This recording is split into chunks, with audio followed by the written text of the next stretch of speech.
অমর একুশে বইমেলা, পাকিস্তান আমলের ইতিহাস। আজ আমরা কথা বলবো একটি অনুষ্ঠানের জন্মকথা নিয়ে, যে অনুষ্ঠান আজ লক্ষ লক্ষ বাঙালির হৃদয়ের উৎসব। হ্যাঁ, আমরা বলছি অমর একুশে বইমেলার কথা। কিন্তু এই মেলার শুরুটা আজকের মতো জমকালো ছিল না। ছিল না কোনো বিশাল মঞ্চ, কোনো আলোর রোশনাই। ছিল শুধু একটা স্বপ্ন আর বাংলা ভাষার প্রতি গভীর ভালোবাসা। 1965 সালে সর্দার জয়নুদ্দিন নামের একজন সাহসী মানুষ বাংলা একাডেমির সামনে কিছু বই সাজিয়ে বসলেন, মাটিতে পাটি বিছিয়ে সামান্য কয়েকটি শিশুতোষ বই নিয়ে। এটুকুই ছিল শুরু। কিন্তু এই ছোট্ট উদ্যোগটি ছিল একটি বিশাল বার্তা। বাংলা বই বাঁচবে, বাংলা ভাষা বাঁচবে।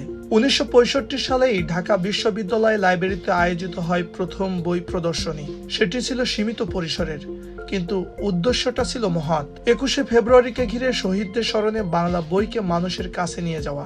এরপর 1970 সালে নারায়ণগঞ্জে আরেকটি বইমেলার আয়োজন করেন সর্দার জয়নুদ্দিন। এটি ছিল ভাষা শহীদদের প্রতি শ্রদ্ধা জানানোর একটি অনন্য পথ।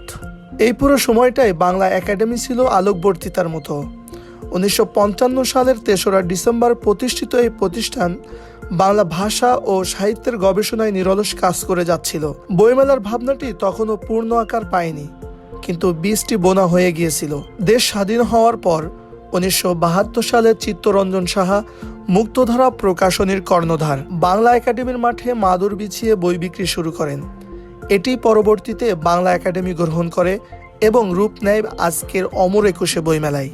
পাকিস্তান আমলে বইমেলা ছিল বাঙালি সংস্কৃতি ও ভাষার প্রতি দায়বদ্ধতার একটি প্রতীক, যা পরে স্বাধীন বাংলাদেশে একটি বিশাল জাতীয় অনুষ্ঠানে পরিণত হয়েছে।